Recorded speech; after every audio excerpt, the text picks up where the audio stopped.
Market లో invest చేసి మీ డబ్బులు డబుల్ చేసుకోవాలనుకుంటున్నారా? సుందరరామిరెడ్డి గారి లైవ్ సెమినార్ కి అటెండ్ అవ్వండి.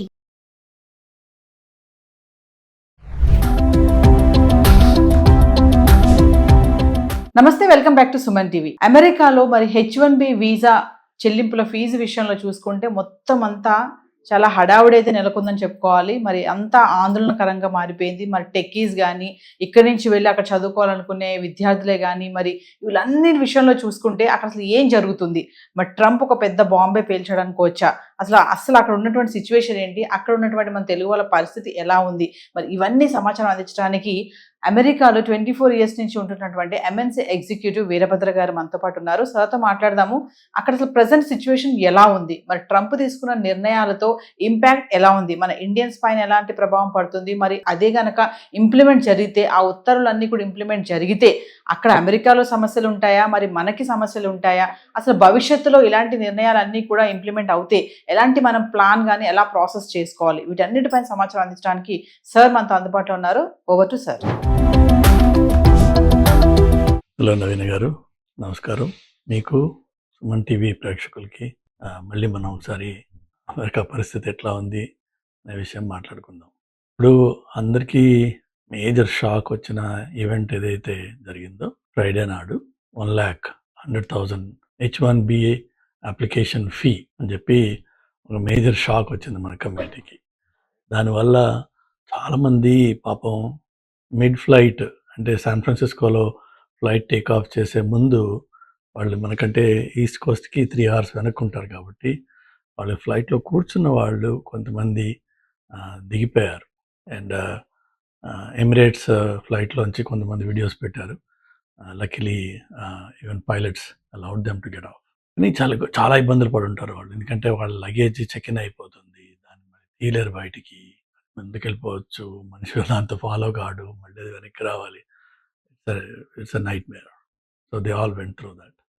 కానీ ఇవాళకి వాళ్ళు ఇప్పుడు ప్రస్తుతం అమెరికన్ గవర్నమెంట్ ఇమిగ్రేషన్ సర్వీసెస్ ఒక H1B FAQs అని చెప్పేసి రిలీజ్ చేసింది. దాంట్లో మనకు కనిపించేది ఏంటంటే కొంత ఈ స్ట్రింజెంట్గా జరిగిన అనౌన్స్మెంట్ చాలా విషయాల్లో దాన్ని రోల్ బ్యాక్ చేసినట్టుగా కనిపిస్తుంది. ఏంటంటే అన్ని కొత్త అప్లికేషన్స్కి మాత్రమే ఇది వర్తిస్తుంది. ఏవేవైతే September 21 తర్వాత అప్లై చేసే కొత్త H1Bs ఉంటాయో వాటికి ఈ 100,000 ఫీజు అప్లై అవుతుంది అన్నారు ఒకటి. రెండోది వచ్చేసి ఇది ఓన్లీ వన్ టైం ఫీజు, ఇది ఎవ్రీ ఇయర్ కట్టాల్సింది కాదు అనేది రెండో మాట చెప్పారు. సో కొంత గుడిలో మెల్ల, అంటే ఆల్రెడీ H1B ఉన్నవాళ్ళు, ఆల్రెడీ యూఎస్లో ఉన్నవాళ్ళు ట్రావెల్ చేస్తున్నా చేయకపోయినా వాళ్ళకి ఇది వర్తించదు అని చెప్పి చెప్తున్నారు. అయితే దీన్ని రెన్యువల్ అప్పుడు ఎలా ఉంటుంది బిహేవియర్, అది ఆ రెన్యువల్స్ మళ్ళీ H1B ఇనీషియల్గా 6 years బ్లాక్లో ఉన్న రెన్యువల్స్కి ఎలా ఉంటుంది, అలా కాకుండా I-140 అని మనం ఒక వీడియోలో మాట్లాడుకున్నాం. 140K కాదు, I-140, there is a form. So green card processing చేసుకునేటప్పుడు ఇనీషియల్గా లేబర్ సర్టిఫికేషన్ అయిపోయాక నెక్స్ట్ I-140 అప్లై చేశాక 1 year పీరియడ్ దాటిన తర్వాత మీకు I-140 అప్రూవ్డ్ స్టేటస్ ఉన్నప్పుడు వాళ్ళకి H1B every year every 2 years renew చేస్తూ ఎక్స్టెండ్ చేస్తూ పోతారు. మరి వాళ్ళకి దీనివల్ల ఎఫెక్ట్ ఏంటి, ఇలా కొన్ని అన్ఆన్సర్డ్ క్వశ్చన్స్ ఉన్నాయి. అవి దే విల్ కమ్ అవుట్. దాని గురించి నేను లీగల్ ఎక్స్పర్ట్ని కాదు, నార్ ఇమిగ్రేషన్ ఎక్స్పర్ట్ని కాదు, కాబట్టి I won't comment on them into too much detail. But నా కాషన్ ఏంటంటే ఇప్పుడు మనకి ఒకటి క్లియర్గా కనిపిస్తుంది. లాస్ట్ వీడియోలో నేను చెప్పాను, we need to be really careful.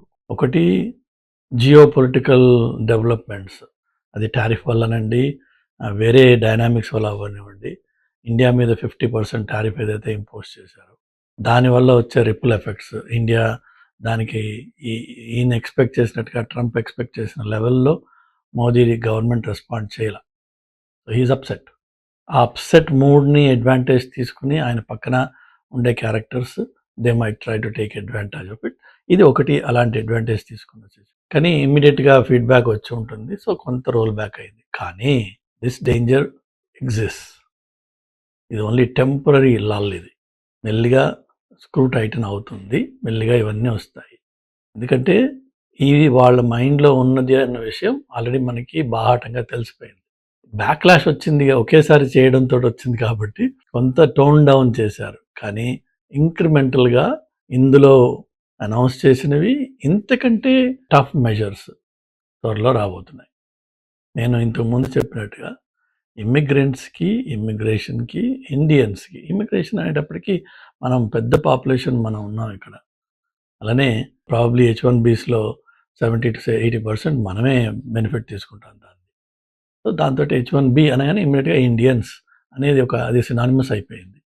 So that's one situation. So whatever happens we're going to be impacted and there will be an impact. సో H1B మీద ఉన్న వాళ్ళు వాళ్ళ ఫైనాన్షియల్ ప్లానింగ్ కానీ, వాళ్ళ స్టే ఇన్ ద యూఎస్ కానీ, అలానే పాపం స్టూడెంట్స్ ఎవరైతే F1 ఎండ్ అయిపోయి జాబ్స్ కోసం అప్లై చేస్తూ లేక జాబ్స్ రాక ఉన్నారో వాళ్ళకు కూడా ఇది కష్టతరమైన టైమే. బికాజ్ ఏ ఎంప్లాయర్ అయినా సరే భయపడతారు ఇప్పుడు. ఏమవుతుందో, ఏ కొత్త రూల్ వస్తుందో, ఏం కట్టాల్సి వస్తుందో, లేదంటే హైర్ చేసిన వాడిని వెంటనే మళ్ళీ తీసేయాల్సి వస్తుందేమో. Nobody knows. This is a really tough time for all immigrants. Be very careful. అలానే ఇలా ఉంటుంది కాబట్టి, ఉండబోతోంది కాబట్టి మన ఫైనాన్సెస్ మనం ఎట్లా ప్లాన్ చేయాలి, మన ఇన్వెస్ట్మెంట్స్ మనం ఎలా ప్లాన్ చేయాలి, అవి చూసుకోవాలి.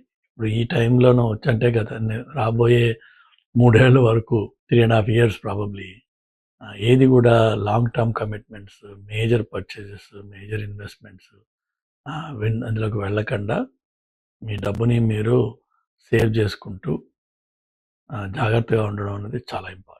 అదే మళ్ళీ ఇంకొక విషయం ఇంకోసారి నేను రిపీట్ చేస్తున్నాను. లాస్ట్ వీడియోలో కూడా చెప్పాను. ఏంటంటే మన బిహేవియర్ని కూడా మనం కొంత చెక్ చేసుకోవాలి. ఈ రోడ్ల మీద లౌడ్గా లార్జ్ గ్రూప్స్, కాంగ్రిగేషన్స్ అవి తగ్గించుకోవడం మంచిది. రాబోయే ఈ పండుగ సీజన్లో ఆల్రెడీ దసరా మొదలైపోయింది, నవరాత్రులు. సో ఈ పండుగ సీజన్లో మన సెలబ్రేషన్స్, ఆ బోనాలని, ఇంకోటని these are all going to cause problems. Guys, please wake up. These are going to cause serious issues for all of us. ఇప్పుడు టెక్సస్లో Muslims they wanted to build their own city simply by Muslims. దానికోసం అని చెప్పేసి even though everybody here has the freedom to do whatever they want to do, Texas passed a law. The governor signed a law that said no, you can't do it. So వాళ్ళేమో బాహాటంగా మా town కట్టుకుంటాము అని ఒకటి పెట్టాడు. మనమేమో బాహాటంగా ఈ పండగలు, ఈ సెలబ్రేషన్స్ కొంచెం హంగు ఎక్కువ చేస్తున్నాం మనం. దానివల్ల తప్పకుండా ప్రాబ్లమ్స్ వస్తాయి. దయచేసి కొద్దిగా టోన్ డౌన్ చేసుకోండి. This is not the time to show off. This is not the time to be loud.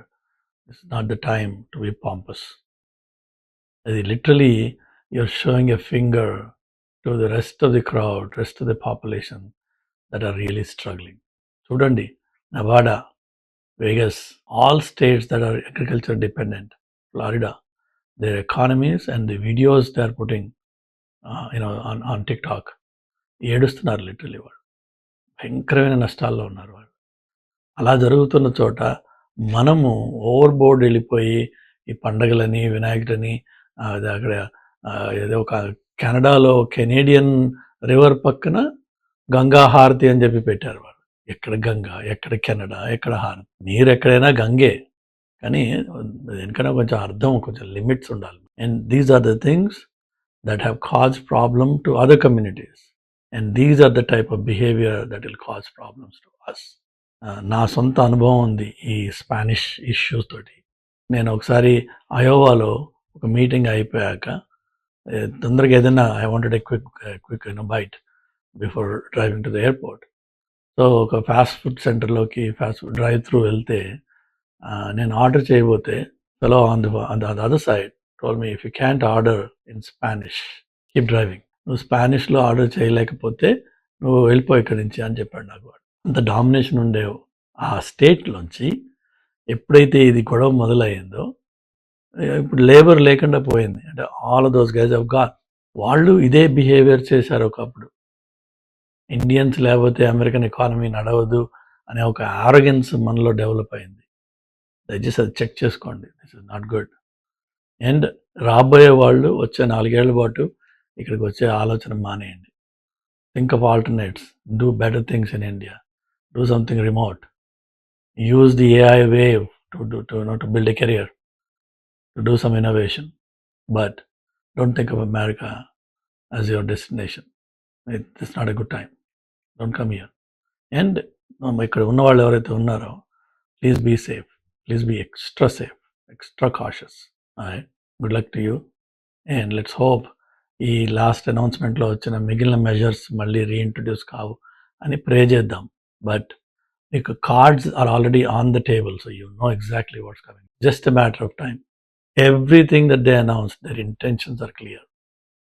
3 నెలల, 6 నెలల, సంవత్సరం అవన్నీ రోల్ అవుట్ అవుతాయి మళ్ళీ. ఇట్స్ జస్ట్ టెంపరీ లల్ ఇది.